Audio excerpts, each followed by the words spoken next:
with the old people. They like The old people. I think that like the word is changing. I think they think that the word is going to be the same, but as like reality, it's They not got going to to be speak the up a same. little, key, so they can hear you. Yeah. That's what I think. I think that since the word is changing, they have to evolve around new things. It's not going to always be the same. Basically, that's what I think. Okay, well, let's agree upon this, because let's agree upon some terminology. Mm-hmm. You have the aging, instead of saying old, because you create a communication gap.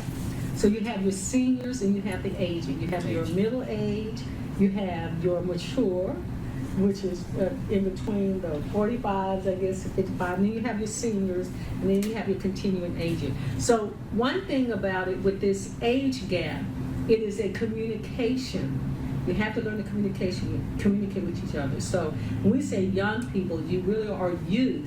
And then we say, oh, you old people. Well, I think people look and say, well, listen, now, I hope that you live to be my age. We're talking about these young people who have killed themselves and others who have been younger than 25 with all this gun violence. So what is it that we're not listening, we're not hearing that the world is evolving and changing? What are we missing?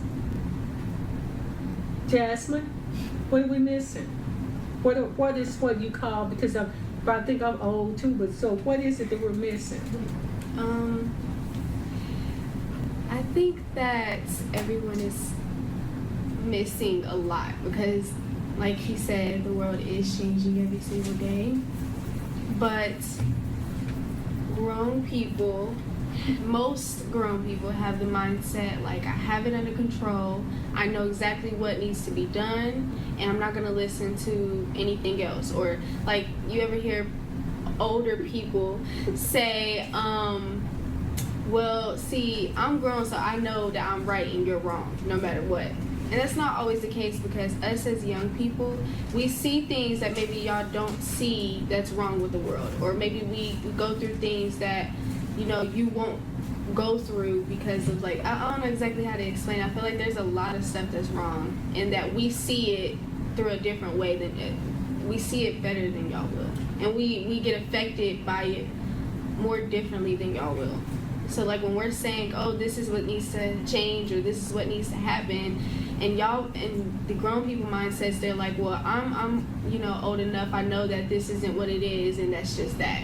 Because like we're young, we don't know what we're talking about, but it's like we get affected and we see things differently than what y'all will see them. So give me an example.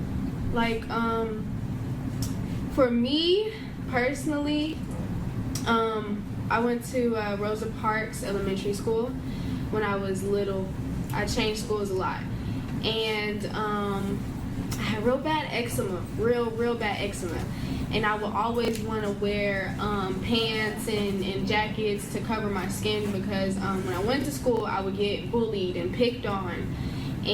But because like my skin wasn't okay and it looked all messed up and stuff, and I would have these 2 braids in my hair, where all these other girls, their skin was flawless and they had weave in their hair and everything else. And I would start not wanting to go to school as much because I'm telling my mom, like, hey, I'm getting picked on. Yeah, I'm getting bullied.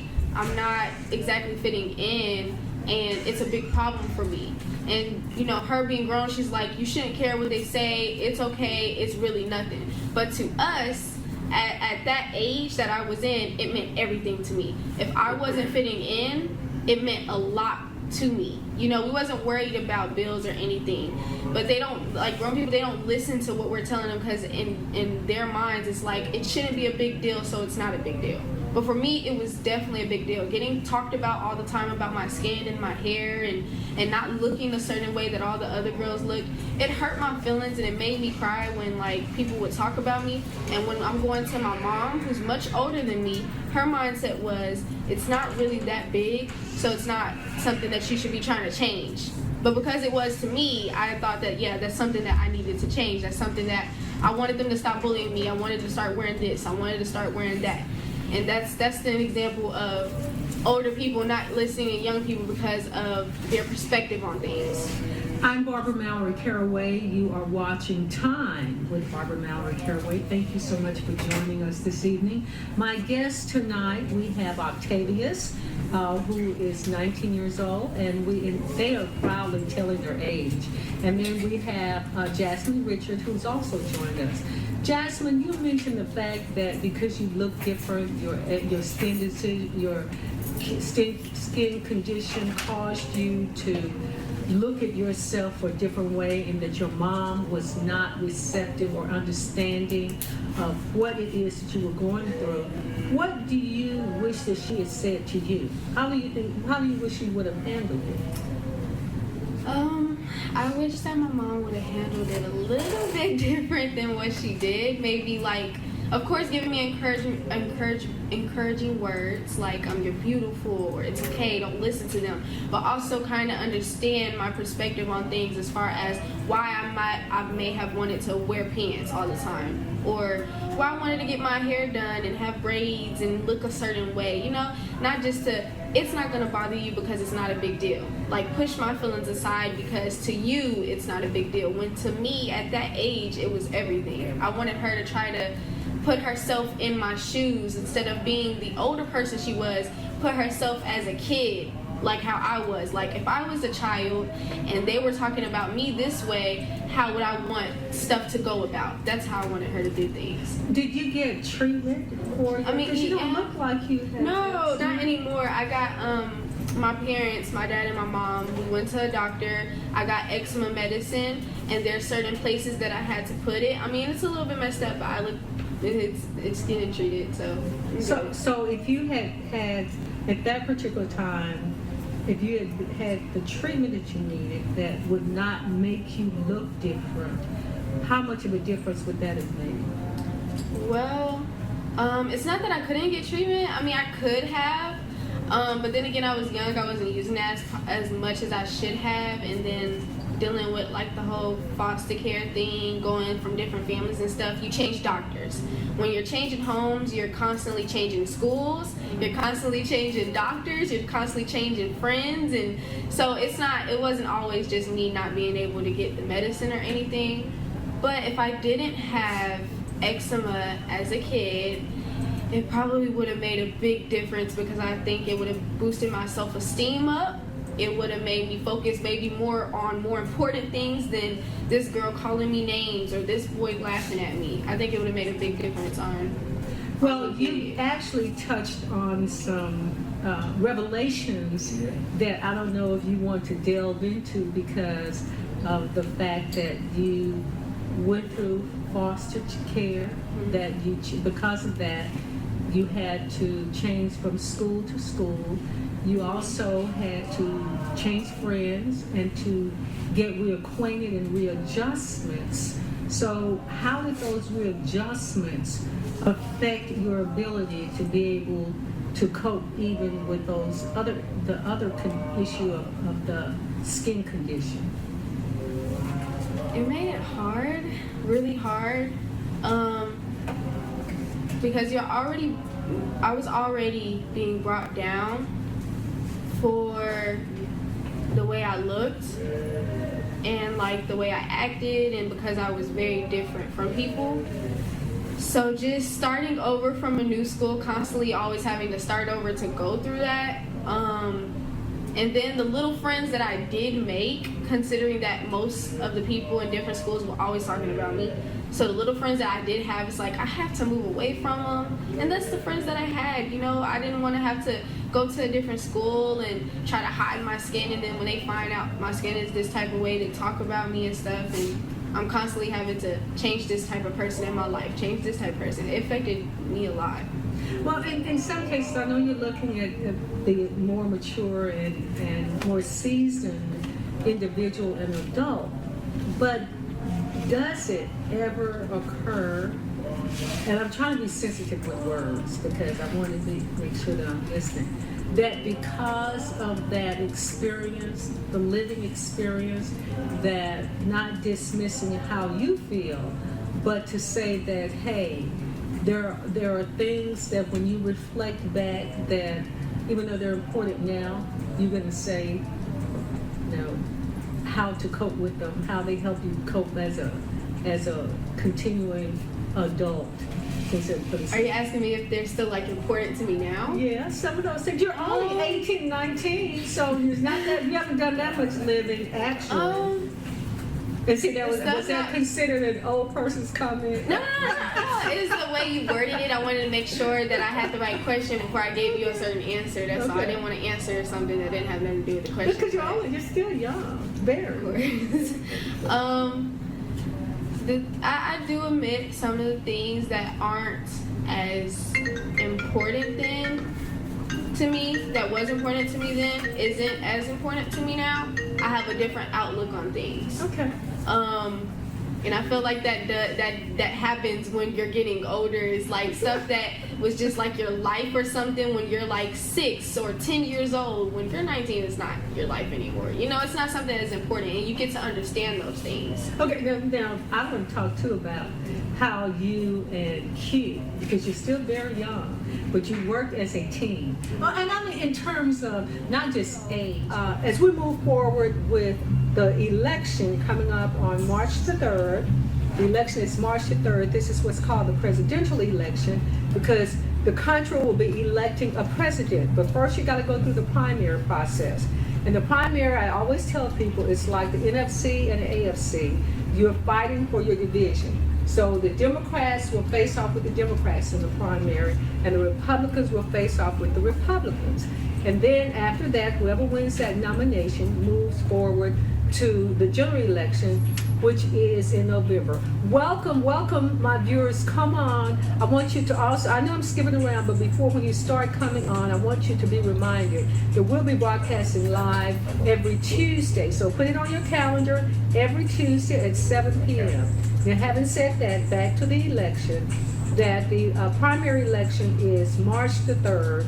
Democrats face off against Democrats, Republicans against Republicans, and whoever wins that nomination then moves on to the Super Bowl, which is the general election in November. And so what will happen on November the 3rd, you've got to go to the polls. This Monday, February the 3rd, is the last day to register to vote. The last day to register to vote for the primary. If you don't want to vote in the primary, you can still register to vote, but you can vote in upcoming elections because you have to be registered at least 30 days before that election to actually vote. So remember that, 30 days prior to the election. You must be 18 years or older. If you're going to be, if you're 17 in 10 months, or you're going to be turning 18 in a couple of months, you can still turn in your voter registration, but you must be 18 at the time of the voting cycle. So remember, this coming Monday, February the 3rd, is the last day to register to vote. And where can you get voter registration cards? I'm a deputy registrar, so you can call me up on 214-212-4198. That's my actual cell number. And in addition to that, you can also go to your post office. You can go to your post office and get a voter registration card. But it's very, very important because there is a legal suppression of vote where they pass laws. You have to have a photo ID, but who doesn't have a photo ID? I know it's very controversial at the time, but we all must have some photo ID to conduct any type of business. This Monday, February the 3rd, the last day to register to vote for the primary election on March the 3rd. I, Barbara Mallory Caraway, am on the ballot for U.S. House of Representatives District 30. It says U.S. House of Representatives, but I'm going to Congress. There are two houses, the House chamber and the Senate chamber. I'm vying for the House chamber, and I need your vote. If you are concerned about what's going on in our community and you want to have a voice, then I'm your person to go to Washington to work on your behalf. March the 3rd, I'm number 3 on the ballot. Whoop, 3 on 3. Okay, having said that, our prayers go out continually to Kobe Bryant and his family, Vanessa and their children, their surviving children. Gianna, their 13-year-old, died in a plane crash with Kobe Bryant, and they're still figuring out what happened. But it just shows you how quickly your life can pass. You may not know anything. You just don't know. You never know when we walk out the door what's going to happen to us next. We'll be on for an hour tonight because we have some very, very important news to hear from our young people. We're always concerned about how their future looks for them and what we can do. And I, as a legislator in the U.S. House of Representatives, not only can engage them on the national level. See, that's the problem. Our young people and most adults, it seems like that the U.S. House and Congress is so far removed because it's in Washington, and a lot of people just don't pay attention, and they rely heavily on name recognition or not even paying attention to what goes on in our community. That they're so far removed, and then the representatives don't come back, hold town hall meetings, and inform them about what's going on. Our current representative didn't even show up to vote on that $1.4 trillion budget. The 1.4, she was the only one. Etta Bernice Johnson was the only Texas House member in the U.S. House of Representatives in Texas that did not show up to vote on money coming back to our community. Maybe that's why it looks like it does. Maybe that's why we see all the dilapidated houses. Maybe we see the torn up streets and our young people who believe that government has abandoned them or really don't even care about them. So we must continue to engage the constituents. You have a right to know what's going on. But listen, only less than 10% of the people vote or who are determining your future and their future. So we need you to come on aboard and be engaged. So many things happen. You can't keep up with everything. You're not going to always be pleased with everything that your representative does, but you got to be pleased with something. You got to get something out of the deal. You got to get something. But it takes someone who is knowledgeable, who has the energy, who has the tenacity, and more than that, has the willingness to get out there and to really do the job. So I'm asking you to allow me to be that person. Barbara Mallory Caraway, March the 3rd, number 3 on the ballot, 3 on 3. I'm going to address this issue, and then I'm going to go to our young people. Because I've had some calls. I talked about it on Monday night on my other TV show, internet show. And actually there's an article written about it, and it just came out in the paper today, so I must address it. There was an article that came out in the North Dallas Gazette today regarding the fact that I walked out on a forum, a candidates forum, that was organized by the Dallas Examiner newspaper. Molly Bell is the publisher. Well, on Monday night, they hosted a candidates debate. Well, the other 3 candidates, myself, Shanita Cleveland, and the other gentleman were there in person. The other candidate, Etta Bernice Johnson, has never come to any debate or any forum we've had. But this time, the host of the, and typically, let me backtrack. Typically, if a candidate does not show up, the host does not allow them to do anything because they did not have the courtesy or the respect to even show up for the debate. So at that particular time, each one of us had been given 2 minutes for our opening statement.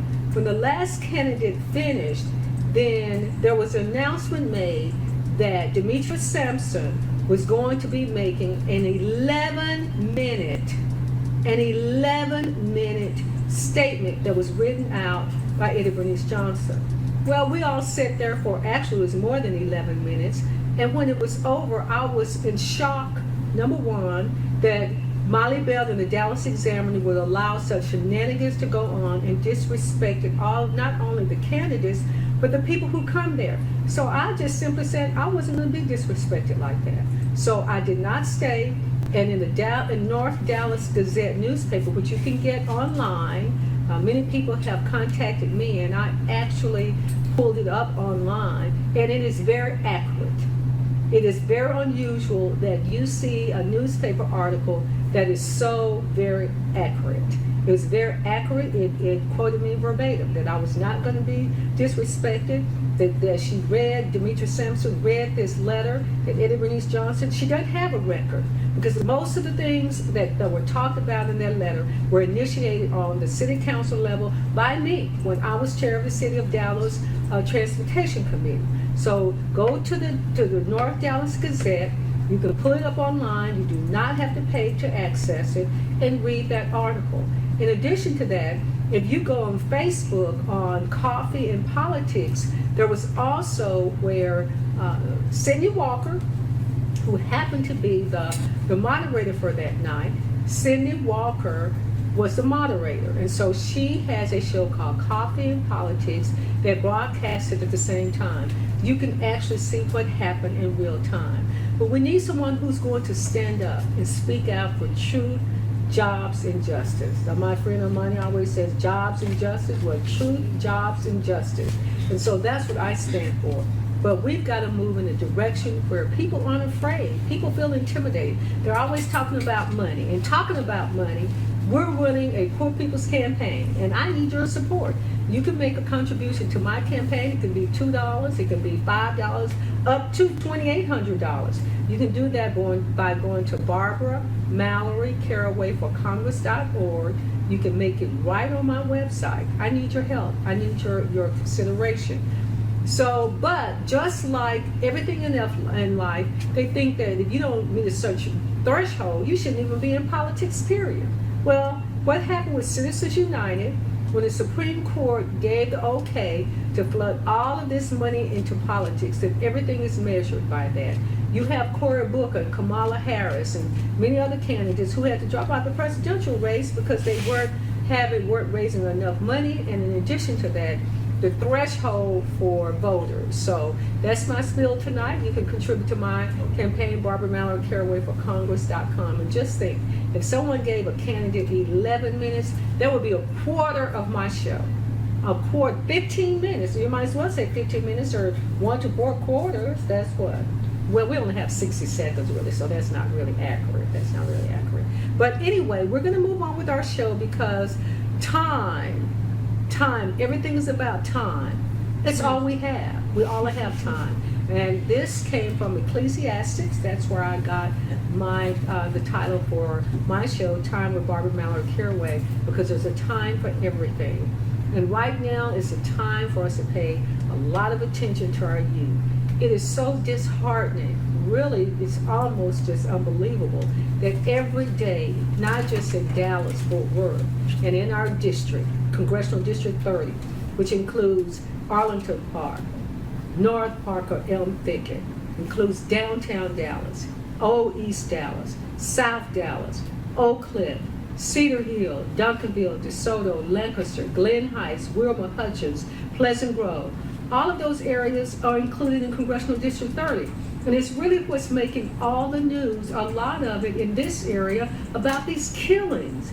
Killing of young people, killing young people under the age of 25. A friend of mine just called me, talked to him last night, and a young man was killed, 21 years old. 21 years old. Why are young people so vicious with this violence, gun violence? People are afraid. Our generation, we're all afraid. People are afraid to go out of their houses. People are afraid to go to out for entertainment. People are afraid to take their children out. People are fearful of losing their lives, their possessions because of this violence that's going on. And I have 2 young people in the studio this evening. We're going to give us an insight. We had Tay, and hopefully Tay will be joining us again. He had to travel from another part of the district, so hopefully he'll be able to get here. You heard his heart-wrenching story last week about he was homeless and he didn't know where he was going, and he's only 16 now. So if you had such a hard life at 16, can you imagine the jadedness that people are feeling because they have no hope? You know, these young people are killing themselves. We're going to have some statistics about, but you know what? We don't even have to have statistics because you can have actual people who are talking about their experience in life and just trying to live in this capitalistic society.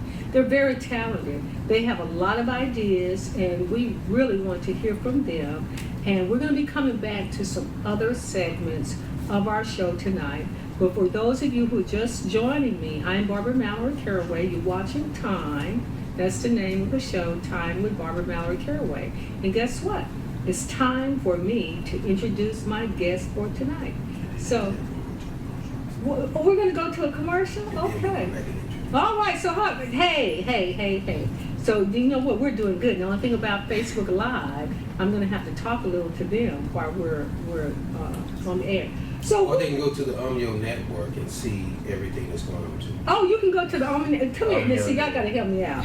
The UMYO network. Because that's what we're doing. That's where the broadcast is coming from. So it's UMYO network comes on Facebook. Just type in UMYO NETWORK.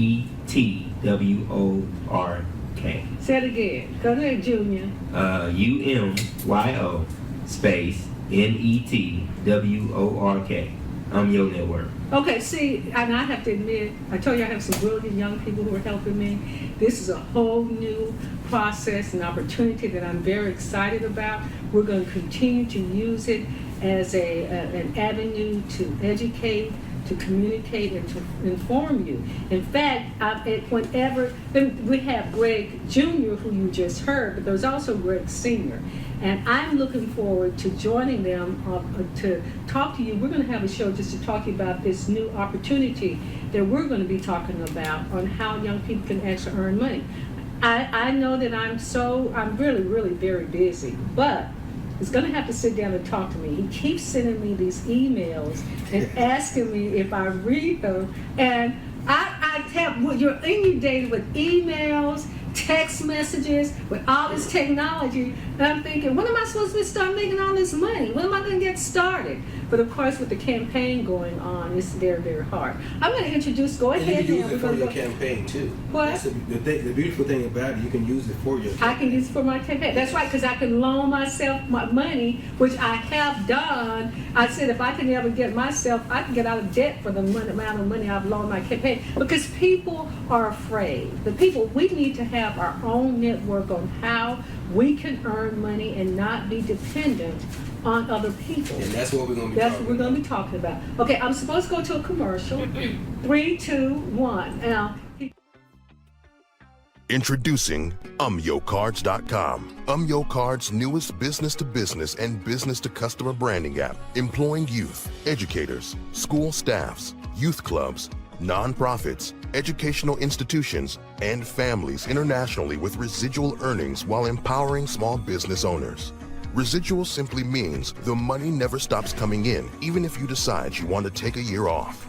UMYO's objective is to become the only virtual card service that's for the people. UMYO Cards not only keeps track of leads while helping business owners engage with their contacts on the regular, but UMYO also offers a special platform to stay in the know. A 50-50 partnership with a new way of fundraising. With half the shared interest going back to our communities weekly, you become your own boss with your own product. Simply provide your name and email, and you will receive a personal referral link that you can share with potential small businesses and existing partners in your area. Join us today and discover the many advantages.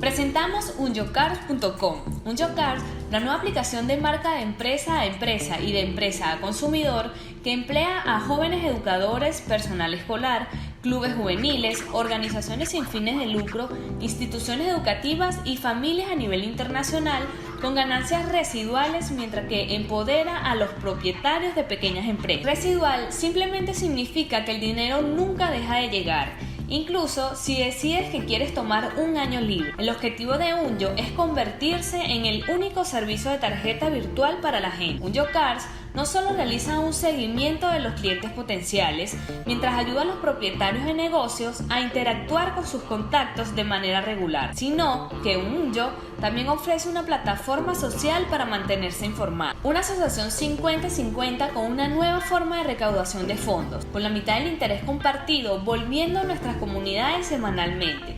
Te conviertes en tu propio jefe con tu propio producto. Simplemente proporcione su nombre y correo electrónico y recibirá un enlace de referencia personal que puede compartir con posibles pequeñas empresas y socios existentes en su área. Únase a nosotros hoy y descubra las muchas ventajas.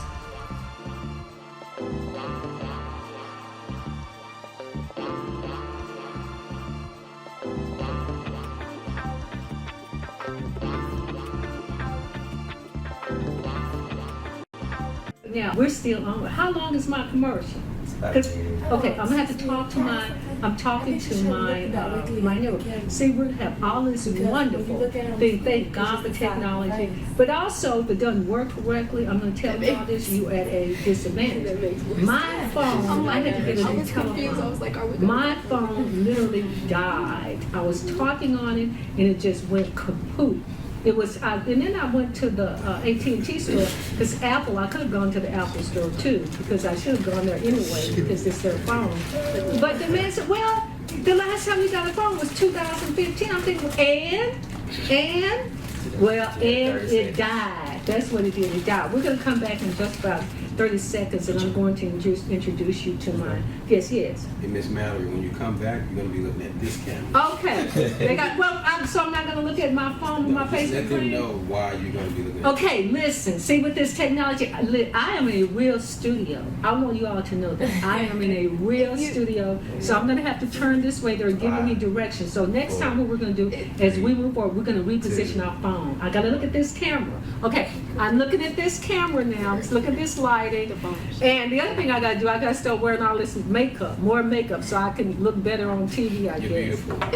If you want, we can your phone, your live can still your phone on the little where the little thing is set up. You can still do it so that way you can still talk. Okay, see how they're helping me? See how they're getting, so we're gonna move this phone a little bit. Okay, y'all be patient, okay. Can you see this? Can you see us? We're standing up? They'll see.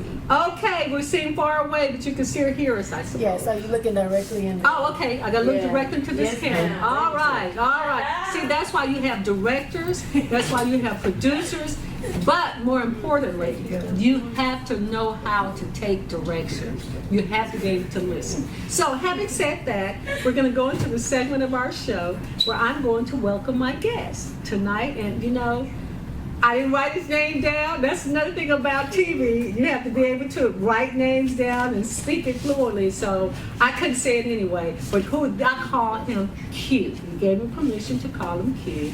And then we have Jasmine. And there are some young people that I'm very, very excited to be working with because they are really in the mix of everything that's going on in our community.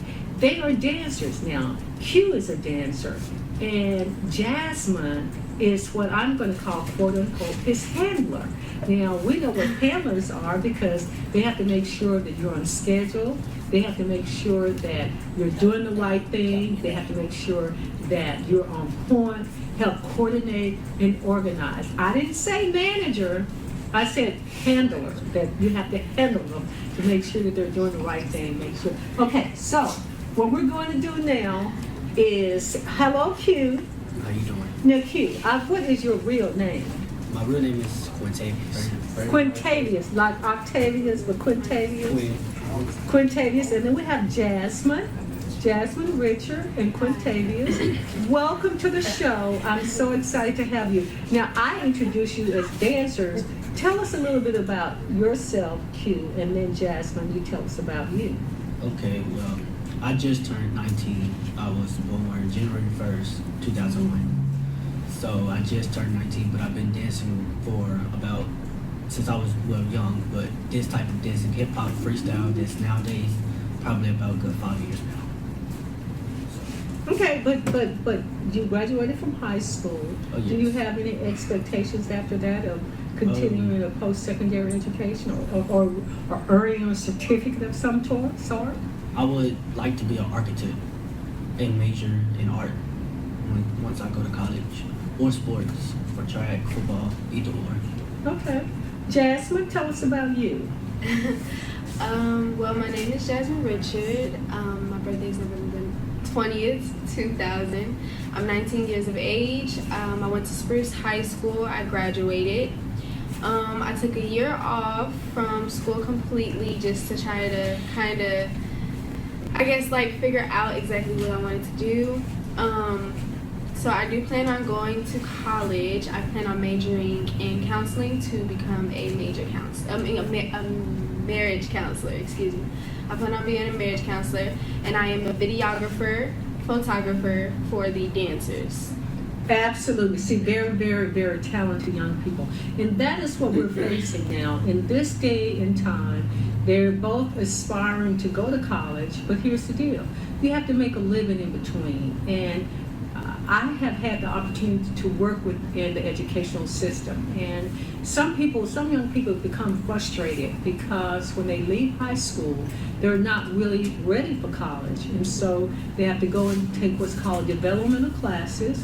I would suggest that you go for the two of you, to a community college, and go, and you can probably get scholarships.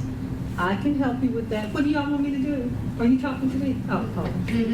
So to help with that, if you're really interested, but let me tell you this. You have to be committed, you have to be dedicated, and you have to be disciplined. You have to be disciplined because if you commit yourself to, you're going to have classes that you have to take, you're going to get financial aid, which means that you're going to have to pay it back if you don't get a full scholarship. So you have to be committed. Now, one thing that I'm always asking in conversations are you registered to vote? Yes, I am. Are you registered to vote, Jasmine? Yes, ma'am. Okay, all right. Now, you can't be on time with Mallory Caraway and then not be registered to vote. It's time for us to get up and go get some registration cards. And but I actually have some because I'm a deputy registrar. Okay, so what is it that adults, what do we need to understand about your generation? You are millennials. But guess what? Times go by so quickly, pretty soon. I was just admiring how I was born January 2001. I was born January 2000. They're just filling it out. So proud, so proud. But making us feel like we ancient over here. But anyway, the question is, what is it that you say, your generation say we don't listen, that adults our ages don't listen? What do you mean? Because see, listening, there's a difference between listening and hearing. You say you're listening, you're speaking, but we're not hearing what you're saying. What would my listening audience and viewing audience on this beautiful set that they've made for me, what is it that you want us to hear? I feel like that, no disrespect, the old people, they like, The old people. I think that like the word is changing. I think they think that the word is going to be the same, but as like reality, it's They not. got to speak up a little, key, so they can hear you. Yeah, that's what I think. I think that since the word is changing, they have to evolve around new things. It's not going to always be the same. Basically, that's what I think. Okay, well, let's agree upon this, because let's agree upon some terminology. Mm-hmm. You have the aging, instead of saying old, because you create a communication gap. So you have your seniors and you have the aging. You have your middle age, you have your mature, which is in between the 45s, I guess, to 55. And then you have your seniors, and then you have your continuing aging. So one thing about it with this age gap, it is a communication. You have to learn to communicate with each other. So when we say young people, you really are youth. And then we say, oh, you old people. Well, I think people look and say, well, listen. Now, I hope that you live to be my age. We're talking about these young people who have killed themselves and others who have been younger than 25 with all this gun violence. So what is it that we're not listening, we're not hearing that the world is evolving and changing? What are we missing? Jasmine, what are we missing? What is what you call, because I think I'm old too, but so what is it that we're missing? I think that everyone is missing a lot because, like he said, the world is changing every single day. But most grown people have the mindset like, I have it under control, I know exactly what needs to be done, and I'm not going to listen to anything else. Or like, you ever hear older people say, well, see, I'm grown, so I know that I'm right and you're wrong, no matter what. And that's not always the case, because us as young people, we see things that maybe y'all don't see that's wrong with the world. Or maybe we go through things that, you know, you won't go through because of like I don't know exactly how to explain. I feel like there's a lot of stuff that's wrong, and that we see it through a different way than it. We see it better than y'all will, and we get affected by it more differently than y'all will. So like when we're saying, oh, this is what needs to change or this is what needs to happen, and y'all and the grown people mindsets, they're like, well, I'm old enough, I know that this isn't what it is, and that's just that. Because like we're young, we don't know what we're talking about, but it's like we get affected and we see things differently than what y'all would see them. So give me an example. Like for me personally, I went to Rosa Parks Elementary School when I was little. I changed schools a lot, and I had real bad eczema, real bad eczema. And I would always want to wear pants and jackets to cover my skin because when I went to school, I would get bullied and picked on. But because like my skin wasn't okay and it looked all messed up and stuff, and I would have these 2 braids in my hair where all these other girls, their skin was flawless and they had weave in their hair and everything else. And I would start not wanting to go to school as much because I'm telling my mom like, hey, I'm getting picked on. I'm getting bullied. I'm not exactly fitting in, and it's a big problem for me. And her being grown, she's like, you shouldn't care what they say. It's okay. It's really nothing. But to us, at that age that I was in, it meant everything to me. If I wasn't fitting in, it meant a lot to me. We wasn't worried about bills or anything. But they don't, like grown people, they don't listen to what we're telling them because in their minds, it's like, it shouldn't be a big deal, so it's not a big deal. But for me, it was definitely a big deal. Getting talked about all the time about my skin and my hair and not looking a certain way that all the other girls looked, it hurt my feelings and it made me cry when like people would talk about me. And when I'm going to my mom, who's much older than me, her mindset was, it's not really that big, so it's not something that you should be trying to change. But because it was to me, I thought that, yeah, that's something that I needed to change. That's something that I wanted them to stop bullying me. I wanted to start wearing this. I wanted to start wearing that. And that's an example of older people not listening to young people because of their perspective on things. I'm Barbara Mallory Caraway. You are watching Time with Barbara Mallory Caraway. Thank you so much for joining us this evening. My guest tonight, we have Octavius, who is 19 years old, and they are proudly telling their age. And then we have Jasmine Richard, who's also joined us. Jasmine, you mentioned the fact that because you look different, your skin condition caused you to look at yourself a different way, and that your mom was not receptive or understanding of what it is that you were going through. What do you wish that she had said to you? How do you wish she would have handled it?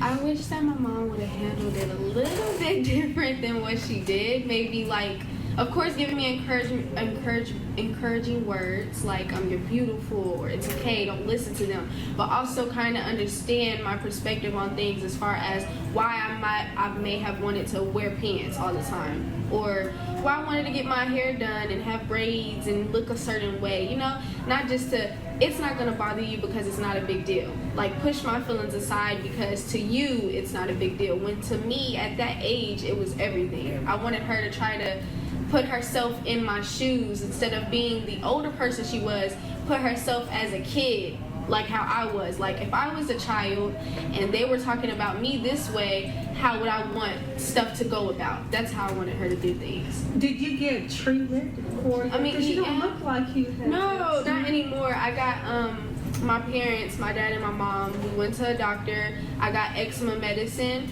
and there's certain places that I had to put it. I mean, it's a little bit messed up, but it's getting treated, So if you had at that particular time, if you had the treatment that you needed that would not make you look different, how much of a difference would that have made? Well, it's not that I couldn't get treatment. I mean, I could have, but then again, I was young. I wasn't using that as much as I should have, and then dealing with like the whole foster care thing, going from different families and stuff, you change doctors. When you're changing homes, you're constantly changing schools, you're constantly changing doctors, you're constantly changing friends, and so it wasn't always just me not being able to get the medicine or anything. But if I didn't have eczema as a kid, it probably would have made a big difference, because I think it would have boosted my self-esteem up. It would have made me focus maybe more on more important things than this girl calling me names or this boy laughing at me. I think it would have made a big difference on. Well, you actually touched on some revelations that I don't know if you want to delve into, because of the fact that you went through foster care, that because of that, you had to change from school to school.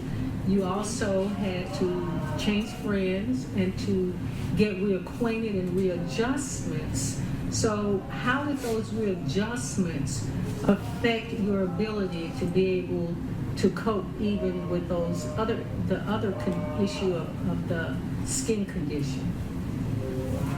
It made it hard, really hard,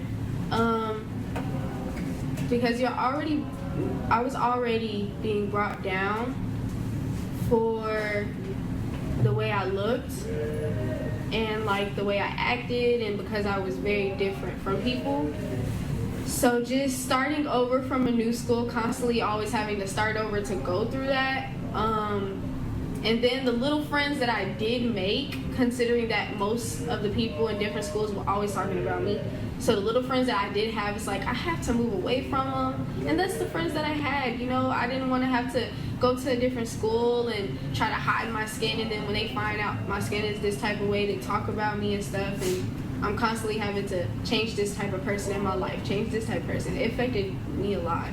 Well, in some cases, I know you're looking at the more mature and more seasoned individual and adult, but does it ever occur, and I'm trying to be sensitive with words because I want to make sure that I'm listening, that because of that experience, the living experience, that not dismissing how you feel, but to say that, hey, there are things that when you reflect back that even though they're important now, you're going to say, you know, how to cope with them, how they help you cope as a continuing adult. Are you asking me if they're still like important to me now? Yeah, some of those things. You're only 18, 19, so it's not that you haven't done that much living actually. And see, was that considered an old person's comment? No. It was the way you worded it. I wanted to make sure that I had the right question before I gave you a certain answer. That's all. I didn't want to answer something that didn't have nothing to do with the question. Because you're still young. Very. I do admit some of the things that aren't as important then to me, that was important to me then, isn't as important to me now. I have a different outlook on things. Okay. And I feel like that happens when you're getting older. It's like stuff that was just like your life or something when you're like 6 or 10 years old. When you're 19, it's not your life anymore. You know, it's not something that's important, and you get to understand those things. Okay, now I want to talk too about how you and Q, because you're still very young, but you worked as a team. Well, and I mean in terms of not just age, but you are trying to craft out a career and a profession for yourself.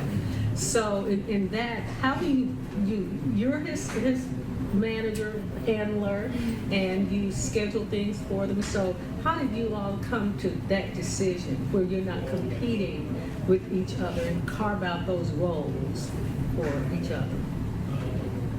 We came to decide that she would deal with most of it. You can look at the camera.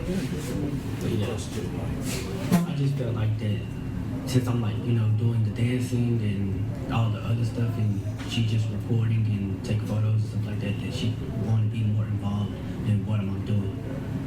So she's not really interested in the dancing part of it. She likes to have fun. I mean, she loves doing it, and it brings joy to everybody that's around us. It can be strangers. They just stop, record, put money down sometimes. Well, hopefully you get to the point where you'll be making money to do the things that you enjoy. You do Which the is, list. it is involved though. They do. Everyone, all the dancers that's around, they're very individual. There are some dancers that's in groups, there's some that's individual, and they do get paid to dance to certain people's songs or to make a different statement or to wear certain people's clothes in the video. So it does get to that point. It's just not something that's like, oh, we're famous and everyone's wanting us to dance to their stuff and we're getting millions for it. It's just not at that point. Well, one thing that I would suggest and advise is that you learn how to manage money. If this is what you're going to do, and you're interested in going to college, and the fact that you want to be in the arts, but so many people get in trouble, particularly artists, because they don't manage their money. And other people manage their money and they don't know how to do that. So business courses would be advisable if that is what you're truly going to do. Now, Jasmine, you are around a lot of males. We hear a lot. We're going to talk about some sensitive subjects, and you're 18 and 19. And we have a lot of one of my issues that I'm talking about. There are a lot of youth who are being sex trafficked. So, and typically, if you're out there, some of these young people are homeless, looking for money, trying to find a way to survive. As a female, have you been affected in any way in that arena in terms of trying to carve out a career for you and seeing what's going on in that world? A little bit. But not personally. No, not personally. And you don't have to, one thing, let me just stop you there because I do not, your father is here, but we really don't, especially without parental consent, delve into a whole lot of personal things like that. It's on the peripheral that I'm asking this question, really, especially when it may be of that sensitive of a nature. But youth sex trafficking is a big, big issue. So with the friends that you are involved with, do you see that as an issue? No, not at all. I mean, like, as far as the people that I work with, the people that I deal with as far as the dance thing goes, that are males, that are like older or younger or whatever the case may be, I don't think that that's an issue. It's never been an issue as far as stepping on that type of ground and stuff. Okay, so but among your peers, do they talk about whether it's not an issue for them? No, see, that's the thing, is that, like, we really don't get into depth about serious stuff like that, but at the moment when you're having a dance session and you're, on that type of vibe and you're there to work on dancing, and, we kind of just don't think about, like, the serious stuff that's going on, like sex trafficking and stuff like that. So you're more artist. You're more about getting your craft on. Well, let's talk a little bit about politics, because that's how I met you. I met the group of you. You made a video for me, and my whole goal is to get young people involved in the political process, because so many people say, well, I don't vote. There's no reason for me to vote. I don't care about politics. But the truth of the matter is, everything has a political slant. We're now in the Winners Assembly Church on Martin Luther King. Even though it is a nonprofit and there's supposed to be the separation of church and state, there are still political implications such as zoning, where your church, how you have to build your church, not in terms of location, because we see in our community, churches are opening up in old houses, but you have zoning laws that are affected by a church, by zoning laws. The churches still have to follow that. The two of you have to have a driver's license. You have to have some form of ID. That's political.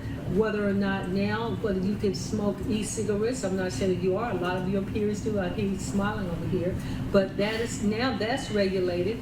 Everything that you do is regulated, but yet people say, it doesn't matter how I don't vote. I'm not going to vote. They are going to do whatever they want to do. So I really want you to take a different look in terms of how politics affect your lives. We all have to have our cars registered. We all have to have a driver's license to drive it. Even if your car is smoking, you can get a ticket for exhaust going into the atmosphere, to the air. The streets that we drive on, they should, even though they're bad, horrible as a matter of fact in many of our communities, including mine, that you still have to have a regulated. You can have code compliance issues at your house. If your dog is not spayed and neutered or have a chip now, that's regulated. And even the schools that you attend, they are regulated by a board and a state of education and the federal government. So how do you think you can escape politics and not be involved? That's a really good question. What do you know? What do you see in about politics, period? What do you see what's going on in that arena? Or do you even think about it? Okay, why do you, Jasmine? I'm just like, I see a lot of stuff that can be improved. There's not too many, it's like when politics are trying to get their point across about the things that need to be improved on, it's the things that's like always on the news or always up there, but the little stuff that affects young people, like everyday people, that's not always like up on TV and on the news where people can hear them and see them on camera all the time. Those people who get affected by the little things, no one really talks about those things, you know? Well, what are the little things? Like simple stuff like little kids getting like molested,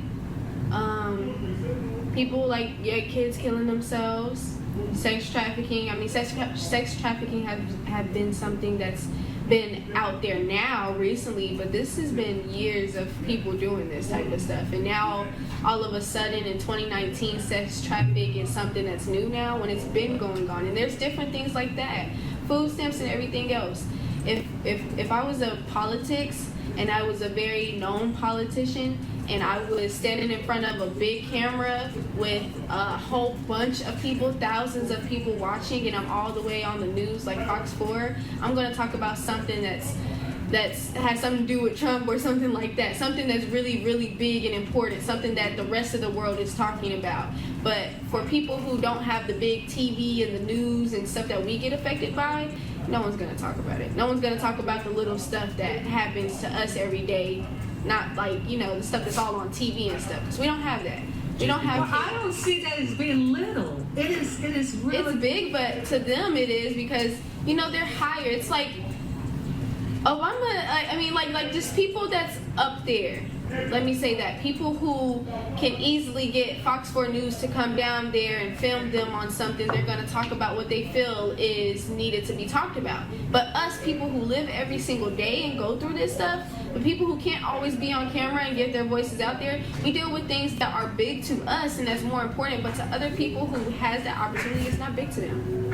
Well, it's like what people want to hear, like need to hear, basically. That's what? Like it's what people Talking to you, talking to the you don't have to look at me, you can actually look at the camera. Because I'm sitting here and I'm thinking, those issues, and I think that even with the difference in how we think, but you're absolutely right, Jasmine and Q, that those issues would attract the most immediate attention, but there is nothing little about a child or anyone being molested. There is nothing little about, sex trafficking or the fact that when you mention food stamps, that means that people aren't eating, that there is food insecurity. There is nothing little about that, but what Jasmine is saying, that nobody's paying attention, because I suppose that's what you're saying, Jasmine. Is that what you're saying? It's not a lot of people paying attention. Let it be something dealing with them or something that everyone's on social media talking about. It doesn't have to deal with anything sex trafficking. So it can be something about beef with the presidents or something. They'll go on the news and talk about something like that. Oh, Trump and Obama is beefing, or they have an issue. They're being negative towards each other. Every day long, all the news stations gonna talk about it. Let it be some little girl who just got raped and her family's going through it, or let it be somebody who's missing, and you're not gonna get that much attention unless it's from someone who's big. And it's not fair. So why do you think that's the case? It's just because that's how the world shaped it to be, I guess. Society, that's how society shaped it to be. When you're famous, like Beyonce, Nicki Minaj, or Cardi B, you have people behind you. Lots and lots of people who cry when they see you, pass out, pay big money to come see you. And they use their voices. Yeah, sometimes they help out with people and the things that's going on that you know, they do get some points across. But everyday things, they don't really talk about that, you know?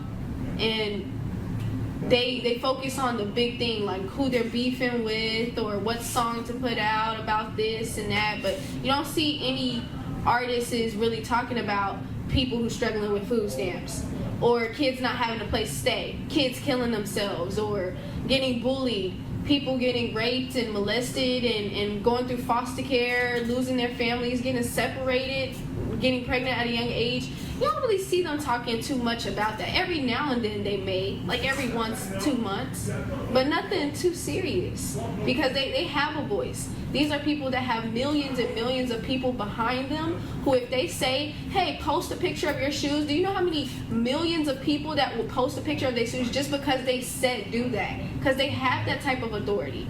And when you have that type of authority, society shaped it. If you have that authority, you don't talk about something that needs to be talked about. You talk about whatever you feel needs to be talked about. And most of them don't think about the stuff that we go through. And then you become a social media influencer, Right. where you make money. So if you're so concerned about that, and obviously it's an issue, what do you want to do about it? What options do you believe you have? I want to. I'm sorry, do you want to talk? Someone's like too much. You know what? Because you see how women are dominant. Now, in this conversation, what do you feel like? What do you feel comfortable calling? Because you know what? I'm going to say this because I really kind of have to hold my tongue about this.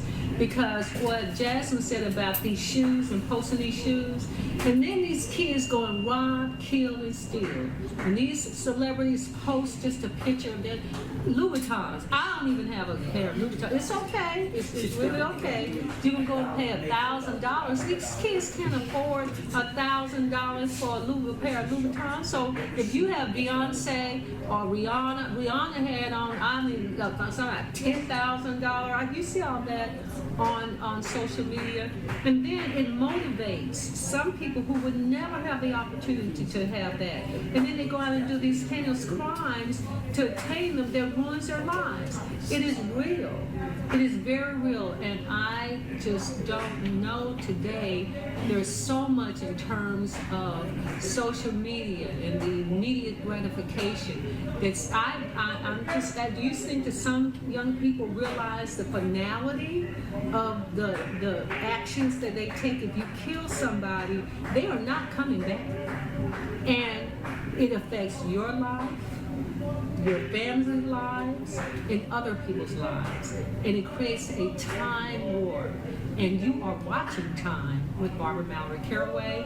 My guests tonight are Jasmine, Richard, and Octavius. So back to the question. What is it that you want from life and the government to do? When I go to Washington, when I go to Congress, you're going to hold me accountable. How are you going to do that? Octavius? How are you going to hold? Oh, Quinn. He said Quinn. Cute. How are you going to hold me accountable? Well, I will give you information that's going on with the world as of now, not the past. Like what could change about the world in the future. What's important for you for the future? That's what I think, that if we could find that out, if we could answer that question, then we could all be on a better path to this solution. I'm very concerned as a maturing adult. I'm very concerned about my nephew who's 6 years old and the world that's going on around him. I'm very concerned about what happens to the families in terms of education. All these systems that have not lived up to the expectations of making you more prepared for dealing with some of the issues that the two of you talked about. So what is it in this world? And start thinking about it more seriously, because if someone asks you, what do you want? And you can't answer it, then how are people supposed to help except assume and to act on past experiences and behavior? And even though you may say, and I'm not lecturing or preaching or not listening, but there is something to be said about wisdom. And you can get that at a younger age, middle age, and some people never get it. But it's all about the experiences that you have and what you reflect on that. And that is what is important to me, because one thing that not only Congress does, but even local jurisdictions, they pass ordinances and laws. Some of them are driven by constituents in those issues of experience based on what has been brought to them. But a lot of it is predicated on the issues and the experiences that you have had and said, this is happening to me. And then you start talking about it, and you realize that you're not the only one that this is being affected by. And then you start a dialogue and a conversation. Social media is very, very powerful. It's very powerful. So we have to learn to listen. We also need to learn to collaborate with one another to say, you may not get everything you want. I may not get, when I say you, I don't mean you individually, but people may not get everything you want. But you got to get something. And I think if you get something out of life, then maybe there would not be this dire situation that we're in. I want to give you an assignment. I want to give you an assignment, because I could get on this show, any radio show, TV show, and I can talk about the statistics of the state of young people. So what I want you all to do is do a little, as my friend Amani always says, I want you to do some research. You're a living statistic, because you can talk about your actual experience. But when you do research, you will find out that you're not alone. That whatever issue that you are facing, or what issue you want to champion, or what you want to promote, there's data out there to help you create a narrative that you want to push. Now, the only thing about that, as a former state legislator and a former Dallas City Council member, I would always say it's fine to get the data. But by the time you get the data, probably 10% more of what you are researching has already happened. So the data is good for right now. However, it has to catch up with the current reality. So I want you all to do some statistics about what it is that's important to you. I want you to see in terms of education, if you've already chosen the area that you want to go in, what you need to do to start that process to achieve that goal. I want you to do that. You said that you want to be an architect. Jasmine wants to be into business and other more marriage counseling. Huh? Marriage counseling. Marriage counseling. So I want you to create a plan. That's your assignment. I want you to actually create a plan on how you're going to achieve this. They, in some educational areas, call it a guided pathway. A guided pathway, and how you're going to put down your plan. You have to have an end goal. You have to know where you're going to even get started. So that's your assignment. And if you're going to be a dancer, that's what you're going to do now. But you can't be a dancer forever. Suppose you had an injury. I'm not a lecturer. I'm just asking the questions, because we don't want to be telling you what to do. But put together a plan that includes your dancing and the things that you enjoy, so that we can start working on that. We can start. No, I'm very serious about that. So we can make some things happen, but you have to know what you want to do and where you want to go. Junior, how much more time I have? 10 minutes. How many? Huh? 9 minutes. 9 minutes. Well, I don't know if I can leave without allowing Amani. He's part of our show. I'm going to have him come up for these last few minutes. He's got to say something. I think that, huh? We're going to take a commercial break. I'm Barbara Mallory Caraway. You're watching Time. We're going to take a commercial break on the on our network. I can't just dance.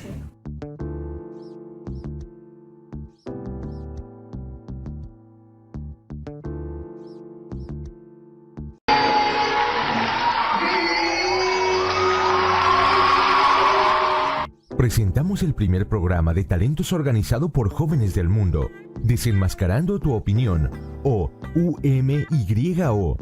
UMYO es un programa educativo orientado a la familia, compuesto por talentos semanales, podcast, dramatizaciones, entrevistas personales con líderes comunitarios, artistas y más, donde todos, desde jóvenes hasta adultos, pueden subir sus videos y transmitir su contenido en vivo a más de 240 países en el mundo. El alojamiento, la producción, la dirección y la transmisión de los programas serán ejecutados en su totalidad por jóvenes pasantes de escuelas, colegios comunitarios y universidades, lo que les dará una oportunidad increíble para ganar experiencia.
Presentamos el primer programa de talentos organizado por jóvenes del mundo, Desenmascarando tu opinión, o UMYO.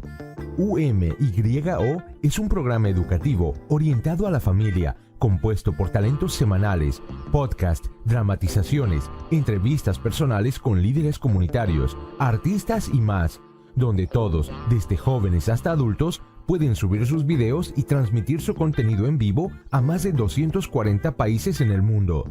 El alojamiento, la producción, la dirección y la transmisión de los programas serán ejecutados en su totalidad por jóvenes pasantes de escuelas, colegios comunitarios y universidades, lo que les dará una oportunidad increíble para ganar experiencia.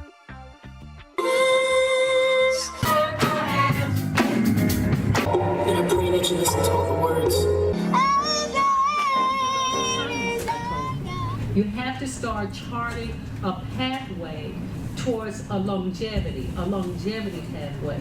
That would include dancing, that would include managing and handling, but you've got to get a pathway. So Amani says he's a coach, but I can be pretty, you know what, Jasmine? First they gotta get a name. You gotta give your name. What name? They gotta give their name. I tell them who you are. Okay, go ahead. Amani, I'm gonna let you have a few. We only have about 5 minutes I left. know it, but I don't have to be alone because I got my group here, my Barbara and my Dr. Crew and my sister, Queen Mother. But I want to let you know, we are so proud of you. And the only thing Barbara didn't do, I wanted to ask you, because I worked with a lot of youth. I was on the juvenile board. I was on the Annie Casey Foundation board. I was on the African American Advisory Committee for the ISD. I sued Lancaster on the one that made this district change. And I did a lot of stuff, but I'm the servant. I work with young people. I love young people. I have grandchildren and children of my own. I'm very concerned because my children been in a lot of stuff, my sons, and I'm very concerned about your future. And that's why I wish Barbara had asked one question to her sister. What would you do if you was in her seat and you were running for office? What would you want to take to Washington, D.C.? How would you do it? How would you get the vote? So I'm going to let that go. But I want the hard. No, let them answer. We have enough time. Let them think about it for a few minutes. Well, think about it. And then we want to answer. I want to tell you who I work for. I work with Dr. Claude Anderson, Black Labor White Wealth. The Dirty Little Secrets. That book is what he said, Powernomics.com, which is trying to bring our people together. The 2 or 3, he got 4 bestsellers. I work with Dr. Boss Watkins. I am the local representative for that group. They call it DFCC, Dallas Fort Worth Community Coordinators. That's our name here in Dallas. And we are not only working for trying to hook up everybody, bring our black people together. First of all, we got to think on how what's wrong. We got to diagnose ourselves. And we're going to diagnose ourselves through you guys. We're going to find out what you need. Then we're going to try to come up with a cure. And then we're going to do action. We're going to do something to bring our people together. We are Amani, but you know what? We're about to run out of time, so I'm going to have to close out this segment. Remember, I'm Barbara Mallory Caraway. You've been watching Time. We broadcast every Thursday night here at Winners Assembly on Martin Luther King Jr. Boulevard, 7 p.m.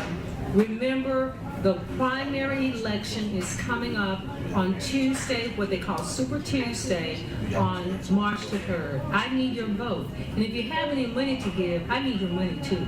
You can go to my campaign site at BarbaraMalloryCarawayForCongress.org and make a donation so that we can continue to run our campaign. You really can't do it without votes and resources. So on March the 3rd, remember, I'm number 3 on the ballot. March the 3rd, 3 on 3. And Q, I'm still waiting for you to draw me that hoop so I can go a swoop, so I can make a slam dunk. Barbara Mallory Caraway for Congress, District 30. You and your children's future depend on it. It's time to move forward. It's time to represent. Thank you, and please join us again next week at 7 p.m. One more question. I want next week, I'm going to ask you a question. How would you get your people to vote in this system? We're in the system. How would you get us to vote? And if you had the opportunity, what would you do to get your folks to vote? And what would you do if you got there? Is that for a question for me? That's what for them next week. For them next we week. Get more time. Well, let me close out my show again. I have to tell them. They have time to answer that. Oh, you have time to answer it now? Okay. What would y'all do if you was in a position you had to go into Washington, D.C.? If I had, if I was in Miss Barbara's shoes and I had to get young people's attention to vote, I would do things from their perspective. I would hold different type of events that can draw young people to that event, and then talk to them about the importance of voting. Try to connect with them in that type of way, because otherwise they're not going to understand. I will try to go to schools, try to hold pep rallies, do something I know will bring young people's attention to the things. Not just all about fun, but and not pushing, because they'll say we're out of time. We'll talk a little bit about that. Q, you have something you want to say quite quick? We're going to get you next week. Come on. Well, just like Jasmine was saying, I would want everybody to come together, especially young people, if I'm trying to get their attention. Have events like that young people like to do, play basketball, sports, have fun events. Come out, have fun. After the fun, you talk to them, let them eat, do whatever they want to do. All right. Well, you know what? We have a place to do that, and we have an avenue to do that, a mechanism, and that is Barbara Mallory Caraway Time, right here on my wonderful network. I got to put my glasses on so I can see. All right. I'm running out of time. In fact, I'm almost going on time. But remember, March the 3rd, on time for election, early voting is February the 18th through the 28th. I need your vote. I need your support. If you have any money, I need your money too. Barbara Mallory Caraway for Congress.org. We'll see you next week. We don't take big money. Amani, let me close out my show. We're not closing out. You're not supposed to say anything. You're supposed to end with me. But we work with people. No. We'll talk to you later. Okay. Barbara Mallory Caraway for Congress.org. He wants to continue a conversation, and we've run out of time. We'll talk to you next week. Bye-bye.